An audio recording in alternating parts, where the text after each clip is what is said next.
প্রসঙ্গটা আসলে অন্যভাবে আনতে চাই। আমরা ইদানিং কালে দেখতে পাচ্ছি যে অনেকগুলি রাজনৈতিক দলের মধ্যে এক ধরনের আকাঙ্ক্ষা, এক ধরনের চিন্তা চেতনা, এটা খুব স্বাভাবিক যে সামনে বছর দেড়েকের মধ্যে একটা নির্বাচন আসবে, সেই নির্বাচনে তারা অংশগ্রহণ করবেন এবং তাদের পক্ষ থেকে তারা ক্ষমতায় যাবেন। সো পয়েন্ট হচ্ছে যে তারা কখনো দায়িত্বে যাবেন না, ক্ষমতায় যাবেন। এই চিন্তায় তারা অনেক বিভোর এবং তারা চেষ্টা করছে নানানভাবে আমাকে আপনাকে নানানভাবে বোঝানোর যে তাদের একটা শক্তি আছে এবং সেই শক্তিটা আমার এবং আপনার, বিশেষ করে মানুষের, সাধারণ মানুষের চাইতে অনেক বেশি। এইটা বোঝার জন্য আপনাকে একটু চিন্তা করতে হবে।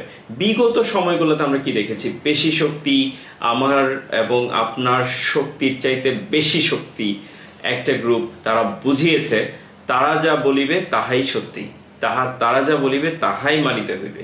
অথচ আমরা দ্য ইনভিজিবল পপুলেশন, আমরা কোনো ধরনের কথা না বলেও কিন্তু 24শে অগাস্টে একটা খেলা দেখায় দিছি।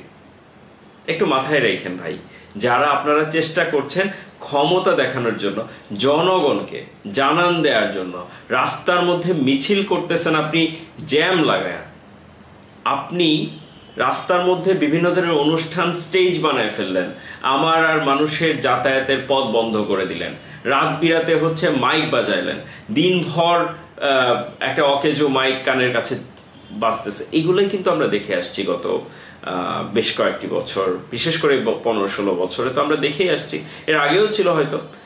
পয়েন্ট হচ্ছে এগুলো যদি না বদলান, আমরা বলবো না যে না বদলায়, আমরা বলবো এগুলো যদি না বদলে ফেলেন। ইন্টারেস্টিংলি আপনারা এখনো ধরতেই পারছেন না দেশের মানুষের নার্ভ কিন্তু চেঞ্জ হয়ে গেছে ভাই।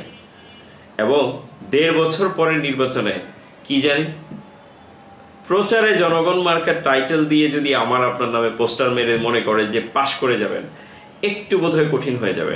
কারণ এই দেশের মানুষ একটু বোধহয় দেশটাকে, রাজনীতিকে নিয়ে একটু ভিন্নভাবে ভাবা শিখেছে এবং তারা কথা বলা শিখেছে। সো আমাদের মাথায় রাখতে হবে জনগণের চেয়ে বড় কোনো শক্তি নেই দেশে। আর যদি তা মনে করে নিজেদেরকে, গুড লাক, একটা ব্যাড লাক সিচুয়েশন তো দেখাই হলো, হয়তো আরো দেখতে হবে। Take care.